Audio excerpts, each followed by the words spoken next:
This is my first box from Terra Kitchen. And Terra Kitchen is supposed to be a little bit different.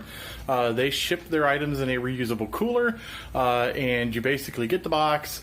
All of your contents are supposed to be organized in little trays inside like a horizontal cooler looking device. And when you're done unpacking, you put the box back together and you put it back out on your porch or wherever you received your box from, and they pick it back up and take it back. I did leave a Home Chef box off to the side here on purpose. You're probably wondering why. I wanted to show you the size difference. All of these companies that we've ordered from have been in a box similar to Home Chef. This particular one is in a very large box. So let's break into this thing and we'll see what the contents look like. So the first thing I've noticed is the corners of this box are taped up. It looks like some type of vinyl cloth tape. It's a little more industrial than a duct tape. So obviously this box has been shipped a lot of times. They claim they can ship over 100 times in a box. So if that's the case, great. I don't really care what the box looks like, but as you can see, it's definitely been shipped around. There's actually some various addresses written on top. That's not my address. I don't know whose it is. It doesn't say, I guess, an owner name or anything else. I would assume it was probably a torn label, and the post office or whoever delivers these probably hand wrote it on there so they knew it was gone. So I'm sure that probably happens from time to time. But as you look around the box, there's other things that have been written on it, and I'm sure it's from the shippers. So let's figure out how to open it up. It has some kind of plasticky handles on top, and they look like they're seals of some sort, so you can tell if it's been tampered with. I'm going to try to pull up on it. That doesn't want to open. I think it feels like it's going to break.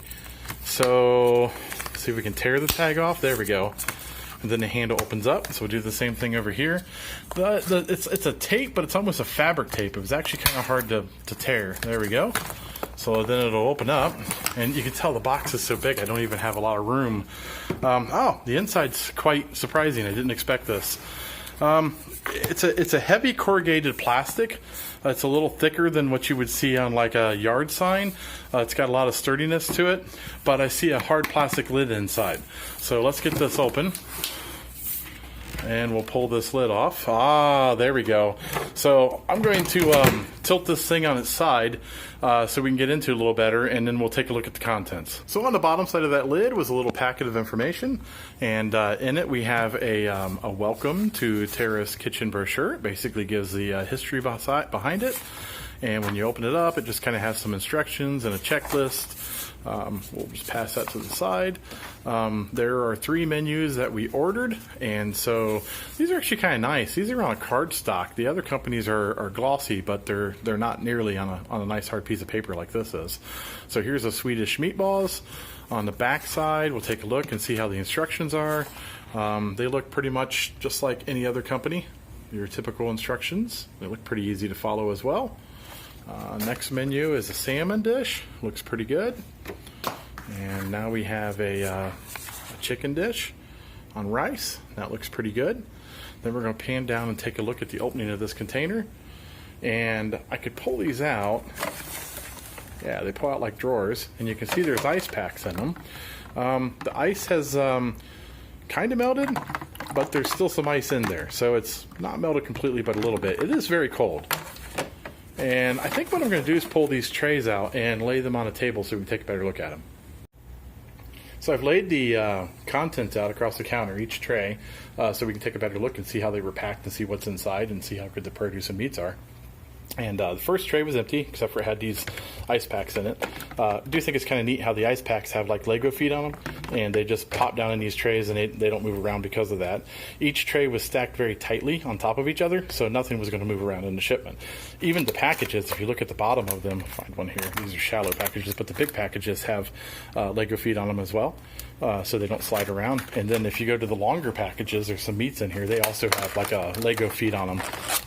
Just kind of snaps them in place. So again, whoever designed that, good job there.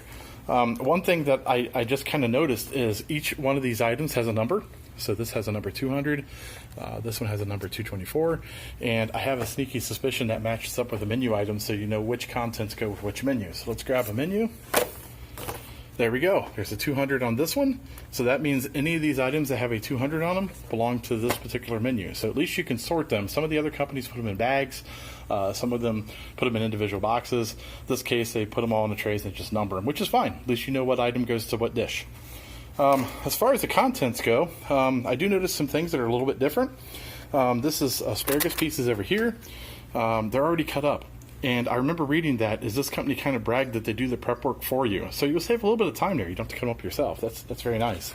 Something else I noticed I thought was pretty nice. I think it was onions. There's some onions under here, and they're already sliced up, which is great. I don't like cutting on the onions. They make me cry. So I don't have to worry about that with this company. They're already sliced up and ready to go. I've pulled the lid off the meat container so we can take a better look at it. And here is some ground chuck, and you can see it is it's pretty lean. It's 85% lean. It's cold. It would have survived a hot day, no doubt.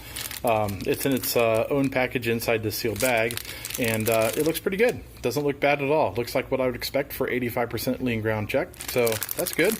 I don't notice anything else on the package. It says organic grass-fed beef, so you'll pay a little more for that in the grocery store, that's for sure. We'll go over here. We'll take a look at the salmon. The salmon is very cold to the touch. Actually, it's very, very cold, so it's definitely safe too. It looks pretty good.